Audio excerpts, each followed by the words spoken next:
ये 32 सेवा अपराध हैं, इनसे बचना चाहिए। पहला है सवारी पे चढ़ करके भगवान के दर्शन करने जाना।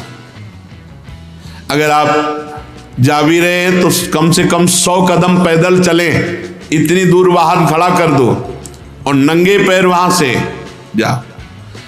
खड़ाऊं या पादुका पहनकर भगवान के मंदिर में दर्शन के लिए जाना यह अपराध है। हमें तो यही प्रार्थना करनी कि सीढ़ियों के नीचे तो उतार दो जूता चप्पल। कुछ लोग तो ऐसे हैं कि टोके ना तो जूता चप्पल पहन के ही दर्शन कर ले, इतने सुकुमार तत्व हैं। कई ऐसे भगवान के मंदिर में सवारी में चढ़ करके जाना या खड़ाऊं पादुका पहन करके जाना, ये निषेध है, ये अपराध है।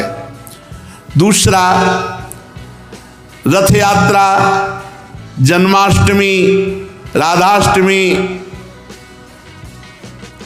रामनवमी अगर आप नहीं कर सकते, आप में सामर्थ्य नहीं, तो जहां उत्सव हो रहा हो वहां सम्मिलित हो जाना चाहिए। ये भागवतिक महान उत्सव हैं भगवान के प्रादुर्भाव के, उनमें सम्मिलित हो जाना चाहिए। अगर ऐसा नहीं तो ये भी अपराध के अंतर्गत आता है। तीसरा, भगवान के श्री विग्रह के दर्शन हुए पर आपने प्रणाम नहीं किया। जैसे ऐसे जहां हो इतना जरूर करो, चाहे जिस भगवान के हो, इसमें अनन्यता नहीं है।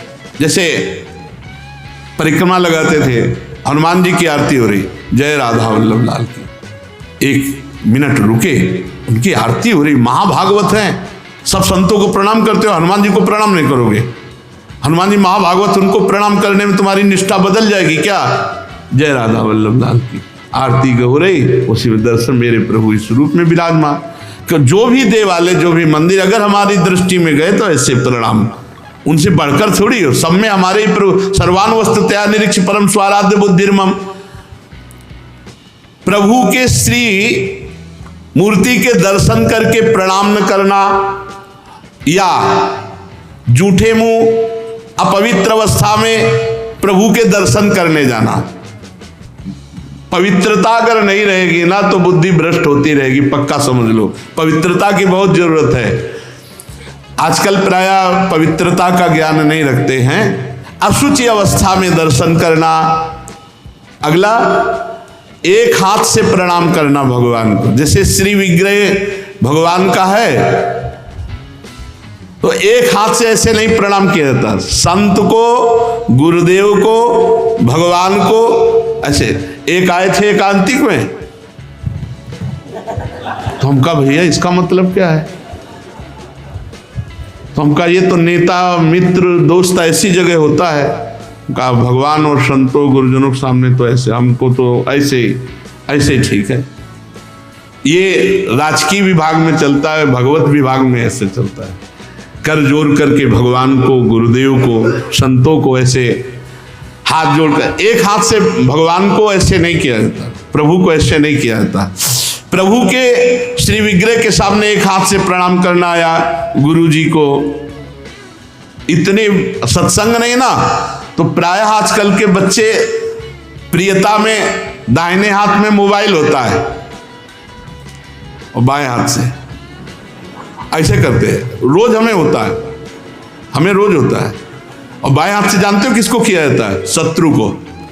जब किसी राजा के यहाँ संधि कराने या गुप्तचर या दूत ऐसे, तो अब उस राजा को तो करना ही पड़ेगा, तो बाएं हाथ से करता था। तो वो समझ जाते थे शत्रु पक्ष का है, और वो वीर इतना कि गर्दन उतरा सकता है लेकिन दाहिने हाथ से सलूट नहीं कर सकता, क्योंकि शत्रु पक्ष का है तो बाएं हाथ से ही करेगा। एक हाथ से प्रणाम करना या बाएं हाथ से प्रणाम कर, आप सत्संग नहीं तो बेचारे नहीं जानते हो। राधा राधा नहीं बोलेंगे, राधा राधा बोलो, तुम्हारी वाणी पवित्र, तुम्हारा जीवन पवित्र। हमें बहुत सुख मिलता है जब कोई रास्ते में जैसे राधा राधा तो हम खड़े हो जाते हैं। राधा राधा राधा, आपका भी मंगल, हमारे कानों का भी मंगल, और हमारा हृदय गर्व में भरता है, मेरी महारानी जी का नाम लिया जा रहा है। परिक्रमा करते समय प्रभु के श्री विग्रह के सामने आकर के ना रुक करके प्रणाम करना और ऐसे घूमते रहना, ये भी अपराध है। परिक्रमा तो एक परिक्रमा की, सामने आए प्रणाम किया, फिर दूसरी की, फिर सामने आए प्रणाम किया। 4 परिक्रमा अपने प्रभु की होती है, हरिप्रियाजू की 4 परिक्रमा। और प्रभु के श्री विग्रह के सामने पैर पसार करके बैठना है। प्राय जिनको सत्संग नहीं मिला वैसा, राधा वल्लभ जी में जैसे वो बारंडा है ना सामने, चौकस ऐसे ऐसे बैठ के पैर ऐसे, अपराध है। प्रभु के सामने पैर लंबे करके या ऐसे पैर घुटनों में बांध करके बैठना। प्रभु के श्री विग्रह के सामने दोनों घुटनों को ऊंचा करके उनको हाथ से लपेट करके, प्रभु के श्री विग्रह के सामने ऐसे ऐसे नहीं, या तो हाथ जोड़े खड़े रहो या ऐसे हाथ नीचे कर लो, मतलब एक सौम्य मुद्रा होनी चाहिए। यदि वहां खड़े हो, वैसे उचित तो यह कि जितनी देर खड़े रहो हाथ जोड़े खड़े रहो प्रभु के सामने। पर जिनको सत्संग नहीं मिला, जिनको ज्ञान नहीं, तो प्राय ऐसे खड़े होते हैं प्रभु के सामने। प्रभु के सामने, गुरुदेव के सामने, संतों के सामने ऐसे नहीं खड़े हुआ जाता। और प्रभु के सामने बैठ करके सोना ये अपराध है, इसमें पाप लगता है, मलिनता हो। जैसे सत्संग में सोना, प्रभु के सामने बैठे हुए सोना, या स्वाध्याय करते हुए, भगवान के श्री विग्रह के सामने पाना। जैसे चरणामृत मिले तो साइड में होके, प्रसाद मिले तो साइड में होके, ऐसे नहीं वहीं सामने ही, प्रभु के सामने नहीं। भगवान के श्री विग्रह के सामने झूठ बोलना, बात ही मत करो, मंदिर में बात मत करो, गलती हो जाएगी। कुछ भी अगर जरा भी झूठ निकला तो वज्र की लीक हो जाएगा, भोगना पड़ेगा। मौन रहो। जब कोई कहे हमें बात करनी, गेट के बाहर मिलो मंदिर के। अगर थोड़ी चूक खूबी हो जाएगी तो फिर दर्शन कर लेंगे आके, और इन्हीं के सामने झूठ बोल गए तो फिर क्या होगा। श्री भगवान के सामने जोर से बुलाना किसी को बिल्कुल नहीं। अगर वहां है तो बहुत सावधानी से बात की जाती, धीरे से बात की जाती, वो भी प्रभु संबंधी बात की जाती। भगवान के श्री विग्रह के सामने आपस में कुशल मंगल पूछ रहा, और कैसे हो, प्रभु सामने वहां पूछ रहे और कैसे हो, अपराध बन रहा है। उनसे पूछो कैसे हो, उनसे बात करो प्रभु से, प्रभु के पास आए सही पूछो। बिल्कुल नहीं, सीधे गए, बस आंख में आंख मिलाई, जितनी देर टिके बस आंख बंद की, फिर आंख में आंख मिलाई, नख सिख लो अंग माधुरी, उसका पान करो, चुपचाप बाहर निकल जाओ। दर्शन की एक पद्धति है, एक टाक एकदम देख रहे हैं, लेकिन देखना बाहरी लोग दर्शन नहीं करते, नहीं इधर उधर, वहां प्रभु में नहीं टिकेंगे, नेत्र प्रभु में नहीं टिकेंगे, वो इधर उधर दौड़ भाग करके निकल जाएंगे। आपस में कुशल मंगल बातचीत ये सब नहीं। और प्रभु के श्री विग्रह के सामने किसी को उपदेश करना, किसी को डांटना, किसी को दंड देना, ये सब अपराध के अंतर्गत आता है। प्रभु के श्री विग्रह के सामने किसी को पीड़ा देना, मारपीट करना, कदापि नहीं, ये बहुत बड़े बड़े अपराधों में। और प्रभु के श्री विग्रह के सामने किसी को आशीर्वाद देना, नहीं, ये भी नहीं। सामने विराजमान है, उन्हीं के आशीर्वाद से सबका आशीर्वाद है। ऐसा नहीं कोई प्रणाम कर रहा है माथे पे हाथ धर, ये सब व्यवहार नहीं। वहाँ प्रणाम कर, जो प्रणाम करे तुरंत पीठ कर लेनी चाहिए उसकी तरफ, वो प्रणाम उन्हीं को जाए। तो कभी ऐसा प्रणाम न, एकमात्र गुरुदेव। प्रभु के श्री विग्रह के सामने किसी पर अनुग्रह करना यह अपराध है। श्री विग्रह के सामने किसी को साप देना, कठोर वचन बोलना, निष्ठुर वचन बोलना, और प्रभु के श्री विग्रह के सामने कंबल ओढ़ कर जाना, प्रभु के श्री विग्रह के सामने किसी की निंदा करना, प्रभु के श्री विग्रह के सामने किसी की स्तुति प्रणाम बिल्कुल नहीं करना, प्रभु के श्री विग्रह के सामने अश्लील भाषण बोलना, प्रभु के श्री विग्रह के सामने अधो वायु त्यागना। अच्छा, प्रभु को सामर्थ्य रहते हुए गौड़ उपचार के द्वारा भोग लगाना, जैसे अपने तो हलवा चाय चल रही सुबह और ठाकुर जी के लिए चिरौरी रखवा दिए, बहुत ही है, टॉफी लपटी भाई उसमें प्लास्टिक में, एक कटोरी में भर के रख दी, पानी रख दी, जमाने की वही रखी, और अपना रोज सुबह शाम दोपहर सब नए नए पदार्थ पा रहे हैं। अपराध लगता है। ये मनोरंजन के लिए श्री विग्रह खरीद के मत ले जाना कोई। श्री विग्रह जाने का मतलब है पूरे के पूरे प्रभु आए हैं, सुबह से लेके शाम तक उनको खवाओ पियाओ, स्नान श्रृंगार सब ना हो हिम्मत तो छवि खरीद ले, उनके दर्शन करो। श्री विग्रह मत ले जाओ। श्री विग्रह ले जाओ, चाहे गोपाल जी का चाहे प्रिया प्रीतम जी का, उनकी सेवा करो ऐसे जैसे अपने बच्चे की जाती है। अपना बच्चा अगर नहीं पवाएंगे तो भूखा रहेगा, नहीं स्नान कराएंगे तो वैसे, नहीं शयन कराएंगे तो नहीं शयन करेंगे। बोले हम दर्शन के लिए छवि ले जाओ, श्री विग्रह मत ले जाओ। श्री विग्रह ले जाने का मतलब है कि अष्टयाम सेवा, कम से कम अष्टयाम सेवा में नहीं आप पहुंच पा रहे हैं, पूरी सेवाएं कर पा रहे, तो सुबह मंगला और श्रृंगार और भोग लगा दिया जाओ, फिर शाम के आए तो आरती कर दी, फिर भोग लगाया, दूध पिलाया, शयन कराया, इतना तो होना ही चाहिए। अब आप तो खाते हैं अच्छे अच्छे पदार्थ, तो ठाकुर जी के आगे प्लास्टिक में लपटी हुई टॉफी रख दी या चिरौरी रख दी। आपकी सामर्थ्य है, सब अच्छे अच्छे कपड़े पोशाक सब पहना सकते हो, ऐसे ठाकुर जी को ऐसे नहीं, आपके पास सामर्थ्य के अनुसार ठाकुर, वैसे तो जी जान से प्यार करो, बहुत कृपाल ठाकुर है, बहुत कृपाल। तो आपसे बात करने लगेंगे, आपको मना करेंगे, ये नहीं खाना हमें, ये खाना है, ऐसे। अरे आप आसक्ति करके तो देखो, निहाल कर देंगे। और अभी आप यहाँ पवाओ, फिर वो आपको अपने यहाँ ले जाके पवाएंगे, और ऐसा पवाएंगे कि निहाल हो जाओगे। और प्रभु को भोग लगाए बिना कुछ भी खाना पीना ये ठीक नहीं, अपराध के अंतर्गत आता। वैष्णव होकर दीक्षा लेकर सत्संग सुनकर ये बात जान करके यदि आप बिना भोग लगाए प्रभु को पाते हैं तो अपराध है। ऋतु में जो फल हो सबसे पहले अपने प्रभु को भोग लगाना चाहिए। इस बात में हमने अपने गुरुदेव भगवान को देखा, बड़ी प्रवीणता, चाहे वो सहतूत हो चाहे बेर हो, जो ऋतु का फल है वो श्री जी को जरूर पवाएंगे। और पवाने का पहला कि आप चख के देखेंगे, बेर या जो भी पहला चख के देखेंगे, अगर अनुकूल है तो हाथ धोया आचमन किया, फिर श्री जी को दूसरे फल। नहीं तो ऐसे भोग नहीं लगाते, पहले जैसे कुछ भी बनेगा तो पहले स्वयं चखेंगे फिर भोग लगाएंगे। और ये बाहर नहीं चलेगा, बाहर तो कहते जूठा कर दिया प्रभु को क्या पाओगे, लेकिन अपने यहाँ अपने भाव हैं, भावोत्सवेन भजताम रस काम धेनुम। और किसी फल आदि का अच्छा भाग अपने लिए रख दिया और जो स्वाद रहित है वो प्रभु के लिए भोग लगाने के लिए, ऐसा ना करें। और प्रभु के श्री विग्रह के सामने पीठ देकर खड़े होना या पीठ देकर बैठना, जैसे पीछे प्रभु ऐसे बैठना नहीं, इससे अपराध लगता है। गुरुदेव की अभ्यर्थना न करना, गुरुदेव से कुशल प्रश्न ना करना, गुरुदेव की स्तुति ना करना, ये अपराध है। अपने मुख से अपनी प्रशंसा करना ये अपराध है। किसी भी देवता की निंदा करना ये अपराध है। भगवत मार्ग में अपने आराध्य देव के सिवा अन्य कोई आश्रय, अन्य कोई बल, अन्य कोई आशा, ये सब कलंक के समान है।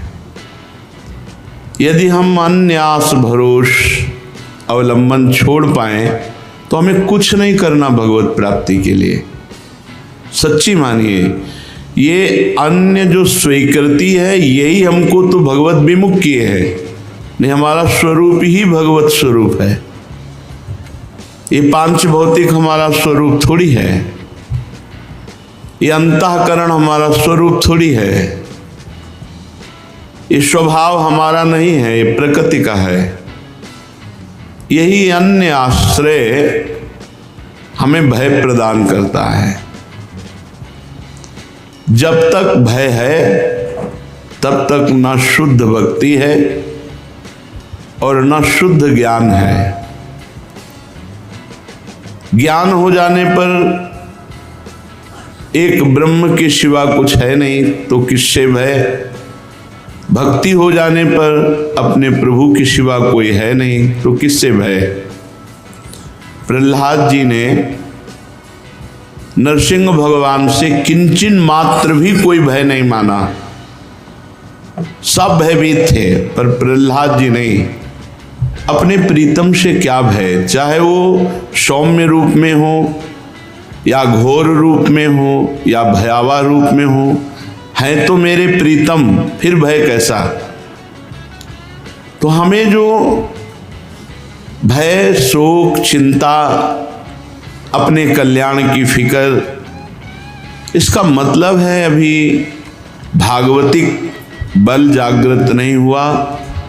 अन्य कोई बल है, अन्य कोई आश्रय है, अन्य में ये शरीर भी है, अन्य में शरीर की क्रियाएं भी हैं, अन्य में अंतःकरण है, अंतःकरण के संकल्प, निश्चय, चिंतन, स्वीकृति आदि, अन्य में स्वभाव भी है। ये मेरा नहीं है, मेरे तो सिर्फ प्रभु हैं, और जो मेरा स्वरूप है वो प्रभुमय ही है। ये बात समझ में आ जाए तो बिल्कुल विश्राम है, अभी विश्राम है। भगवत प्राप्ति के लिए जो क्रियाओं का आदेश दिया गया है शास्त्रों में, वो निष्क्रिय आप हैं ये अनुभव करने के लिए, ना कि क्रियाओं से भगवत प्राप्ति होती है। आपका स्वरूप निष्क्रिय है, आप निरंजन है, माया रहित है, यही अनुभव कराने के लिए सत्क्रियाएं की जाती हैं, क्योंकि सत्क्रिया निर्मलता प्रदान करती है। जहां अंतःकरण निर्मल हुआ, शांत हुआ, वहीं अपने स्वरूप का अनुभव होने लगता है। इसलिए अन्य बल तो छोड़ दीजिए, बस ये समझना है अन्य बल का मतलब किसी व्यक्ति, वस्तु, स्थान का नहीं, शरीर का भी नहीं, अपनी क्रियाओं का भी नहीं, अपनी सोच का भी नहीं। ये बात अगर समझ में आ रही हो तो बहुत शुद्ध शरणागति अभी हो जाए। हमारी क्रियाओं का क्या बल, कभी सत्क्रिया होती, कभी असत क्रिया। हमारे अंतःकरण की सोच का क्या बल, कभी सत सोच होती, कभी असत। हमारे स्वभाव का क्या, कभी सौम्य, कभी क्रूर, कभी उदारता, कभी कंजूसता। इसका क्या, हमें अपने प्रियाजू के स्वभाव, प्रियाजू के प्रभाव, प्रियाजू का बल, प्रियाजू का आश्रय, बस। फिर देख लो आप कैसा आनंद आता है। अभी ऊपर हम साधुकों से कह रहे थे, प्रभु दिमाग को पकड़ लेते हैं, प्रभु अंतःकरण पर अधिकार कर लेते हैं, अपना अस्तित्व ही खत्म। कैसा अनुभव आनंद का होता होगा जब अहम का पूर्ण विसर्जन भगवान के चरणों में हो गया, प्रिया प्रीतम के चरणों में हो गया। ये बात समझिए, भगवत प्राप्ति बहुत सहज, सरल, अनायास, बिना प्रयास के अनुभव में आने वाली वस्तु है।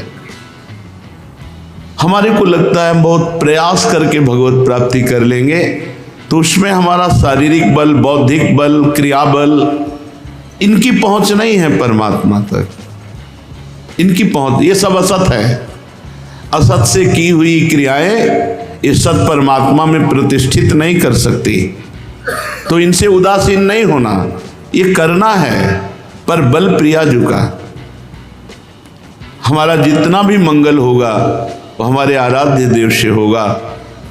शरीर बिना क्रिया के नहीं रह सकता, इसलिए सत्क्रियाएं कर रहे हैं। इनका कोई हमें फल या इनकी कोई फलवृत्ति की आकांक्षा ऐसी नहीं है। श्रीपाद प्रबोधानंद जी महाराज इसी भाव को लेके कह रहे हैं, हरि भक्ति महम न कामये, मम मुक्ति ही प्रतिभाति सुक्तिवत, नयने न निपीय राधिका, रति कुंजई रति मंजुलम बनम। बहुत समझने वाली बात है। मुझे हरि भक्ति की भी कामना नहीं, हरि भक्ति महम न कामये, मुझे है भगवान की भक्ति की भी कामना नहीं। मम मुक्ति प्रतिभाति सुक्तिवत, मुझे मोक्ष तो सीपी की तरह दिखाई दे रहा है, कुछ नहीं है, कोई सुख नहीं है। लो, अखंडानंद, ब्रह्मानंद, परमानंद श्रीपाद को कोई सुख नहीं समझ में आ रहा। क्यों? क्योंकि महासुख में निमग्न है। कहां? खुद वर्णन कर रहे हैं, नयने निपीय राधिका रति कुंजई रति मंजुलम बनम। मेरे नेत्रों के सामने श्री प्रिया प्रीतम जिनमें विहार कर रहे हैं श्री कुंज निकुंजे हैं, इसलिए मुझे ना तो मोक्ष पदवी, ये तो मेरे को सीपी के समान दिखाई दे रहे, और ना हरि भक्ति की कामना। क्या है इसमें? ना हरि भक्ति की कामना है, ना मोक्ष पदवी की कामना। प्रायः दो कामनाओं में ही सतमार्ग में चला जाता है, मुमुक्षता मोक्ष हो जाए या भगवान की विशुद्ध भक्ति आ जाए। और श्रीपाद कह रहे मुझे दोनों नहीं चाहिए। ऐसे ही हितजू महाराज कह रहे हैं,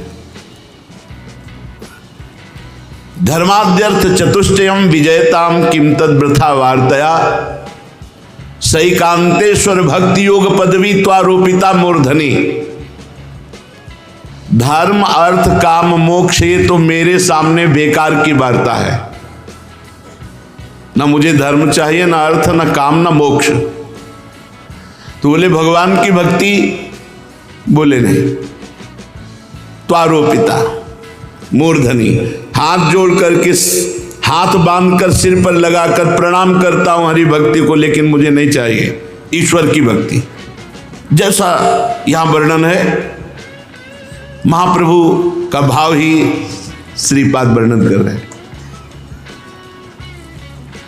धर्माद्यर्थ चतुष्टयम विजयताम, ये विजय को प्राप्त हो संसार में, परमार्थ में, पर मेरे को नहीं चाहिए। मेरे सामने धर्म अर्थ काम मोक्ष की बेकार की वार्ता है।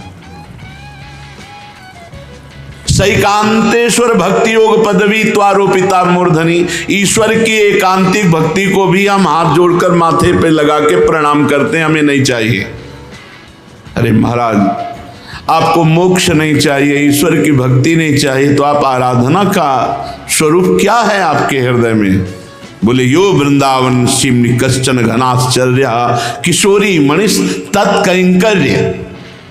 खास बात, जो वृंदावन की सीमा के अंतर्गत विराजमान श्री लाडली जो महाराज लालजू के साथ हैं, उन लाडली जो महाराज के चरणों की दास्ता के सिवा हमें और कुछ नहीं चाहिए। न रोचते, मुझे अच्छा ही नहीं लगता।